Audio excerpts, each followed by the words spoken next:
Global টি-20 league ২৬ তারিখ থেকে শুরু হচ্ছে। ২৬শে নভেম্বর থেকে সেই লিগ শুরু হওয়ার আগে বাংলাদেশের দল রংপুর রাইডার্স অলরেডি দল ঘোষণা করেছে। রংপুর রাইডার্স স্কোয়াডটি অত্যন্ত শক্তিশালী তেমনটা বলা যাবে না, সেখানে দামি কোনো বিদেশি প্লেয়ার অন্তত আমি দেখছি না।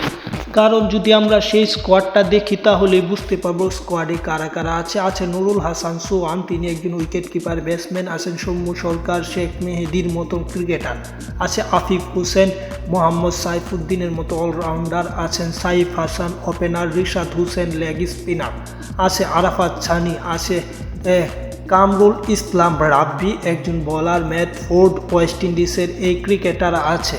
আরও অনেকে আছে, তার মাঝে আছে বলা যায় হারমিত সিং যুক্তরাষ্ট্রের তিনি ক্রিকেটার, আছেন ওয়েন ম্যাডসেন ইংল্যান্ডের ক্রিকেটার এবং জ্যাক চ্যাপেলস ইংল্যান্ডের ক্রিকেটার।